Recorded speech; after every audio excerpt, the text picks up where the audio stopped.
안녕하세요. 연목구름입니다. 올해 정말 다양한 신차들이 출시되었죠. 이제 11월과 12월 이렇게 두 달만 남은 상황인데요. 새로운 신차가 출시될 수 있을까요? 최소한 3대 또는 많으면 5대의 신차가 출시 및 공개될 예정입니다.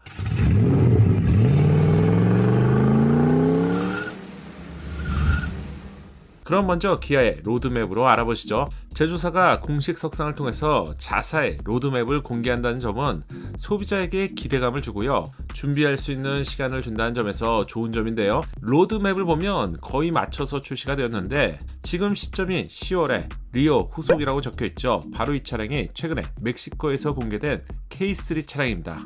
그리고 중국 시장에 EV5가 먼저 출시가 되고요. 나머지 세대 차량은 K5, 카니발, 그리고 소넷인데요. 국내에서는 K5와 카니발이 출시될 예정입니다.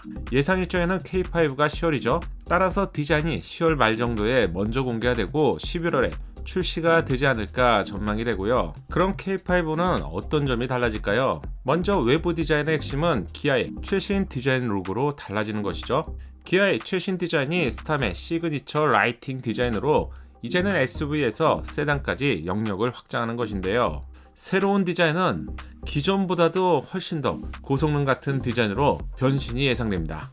후면부 디자인도 파격적인 변화가 예상되는데 기존 디자인은 끝부분이 좀 뭉툭하죠. 이렇게 달라집니다. 테일램프 양쪽 디자인이 범퍼까지 쭉 내려오면서 과감하고요. 선명해진 디자인으로 젊은 분들이라면 이 디자인을 좀 더 선호하실 것 같네요. 실내도 크게 달라지는데요. 지금 보면 확실히 좀 구형 같은 실내는 K8과 같은 파노라믹 디스플레이로 달라집니다.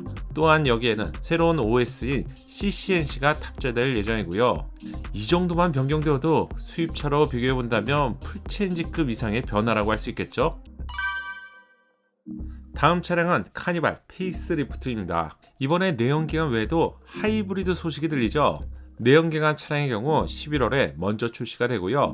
하이브리드 차량은 12월부터 출시가 되는 것으로 알려졌습니다. 특히 대형급 최초로 하이브리드 엔진이 탑재되면서 연비와 더 조용한 실내 그리고 승차감까지 한층 개선되는 것으로 알려졌죠. 먼저 공개 일정부터 알려드리면 제조사의 공식 정보가 아니라서 조금 틀릴 수 있지만 보통 화요일 또는 목요일에 공개하죠. 중순에 공개될 가능성이 가장 높기 때문에 채널에서는 14일 또는 16일쯤에 공개될 가능성이 높을 것 같습니다. 새로운 외부 디자인의 핵심은 기아의 최신 디자인 룩이죠. K5와 동일하게 스탐의 시그니처 라이팅 디자인으로 전고가 높은 차량이라서 수직과 수평에 확실히 달라진 얼굴을 보여줄 것 같은데요.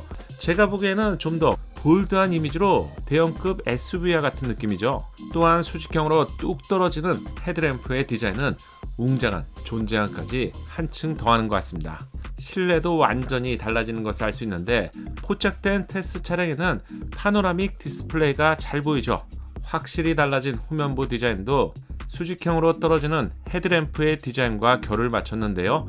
기존 구매자분들이 테일램프의 시인성이 좀 아쉽다고 개선을 요청했죠. 이 부분을 기아가 적극적으로 개선했다는 점에서 칭찬하고 싶네요. 그리고 하이브리드 차량에는 내연기관이 없는 전기 모터를 이용해서 승차감을 개선한 기술이 추가되죠. 따라서 조금이라도 좋은 승차감을 원하신다면 하이브리드 차량도 좋은 선택이 될 것 같습니다.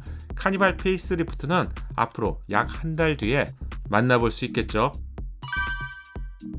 기아가 2대의 신차를 준비하고 있다면 현대자동차와 제네시스도 신차를 준비하고 있습니다. 먼저 제네시스 차량부터 보면 G80 페이스리프트가 출시될 예정인데요. 멋진 디자인 때문에 누구나 소유하고 싶은 그런 차량이죠. 2020년도에 공개가 되었고요. 페이스리프트가 빠르면 12월에 공개되는 것으로 알려졌습니다. 보통 12월에는 신차를 공개하지 않는데 이 차량은 법인 수요가 많은 차량이죠. 따라서 당초에는 내년 상반기로 알려졌는데 예상보다 GV80이 일찍 공개가 되면서 G80도 법인 수요가 많은 12월에 공개될 가능성이 높아졌습니다. 페이스리프트에서 달라지는 외부 디자인의 핵심은 달라진 헤드램프죠. MLA 헤드램프로 업그레이드가 됩니다. 추가로 한층 다듬어진 그릴 디자인과 패턴이 변경되고요.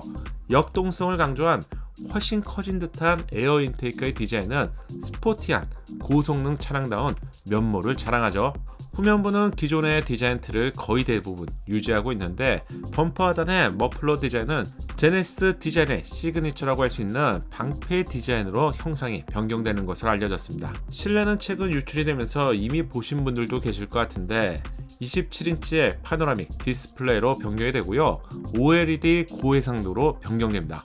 확실히 최신 차량다운 상품성을 갖추게 되죠. 추가로 후륜 조향 시스템도 기대해 볼 수 있는데요. 대형급 차량을 마치 작은 차량처럼 조향할 수 있기 때문에 주차 같은 환경에서 확실히 편하죠. 과연 G80 페이스리프트는 올 12월에 공개가 될 수 있을지, 만약에 늦춰진다면 내년 상반기가 유력한 상태입니다. 마지막 차량은 투싼 페이스리프트인데요. 투싼은 이미 얼굴이 공개되기 시작했습니다. 원래 출시 일정이라면 내년 상반기인데요. 위장막이 먼저 제거되고 얼굴이 공개된다는 점은 출시가 임박했다는 정보죠. 새로운 얼굴은 와일드한 산타크루즈 픽업 트럭과 디자인의 결을 맞추고 있습니다. 덕분에 한층 용맹스러운 얼굴을 기대해 볼 수 있고요. 페이스리프트의 실내는 계기판과 인포테인먼트가 하나로 연결된 통합형 디스플레이로 달라집니다. 디자인에 있어서는 소나타와 비슷한 모습이 예상되고요. 여기에 추가로 새로운 OS인 CCNC가 적용되죠. 또한 실내에서는 컬럼식 변속 레버까지 추가되는 것이 확인되었습니다. 외부 디자인의 변경, 실내의 OS 변경, 컬럼식 변속 레버까지 변경되기 때문에 단순한 페이스리프트가 아닌 사실상은 풀체인지급 이상의 변화라고 알려드린 이유입니다. 이상으로 올해 남은 기간에 출시될 수 있는 차량에 대해서 알려드렸는데요. 일부 차량의 경우 제조사의 상황과 시장 상황에 따라서 일정이 변동될 수 있다는 점을 한 번 더 알려드립니다. 작은 도움이 되셨다면 좋아요 부탁드리고요. 구독과 알림 설정을 통해서 정확한 신차 정보를 빠르게 만나보세요. 감사합니다.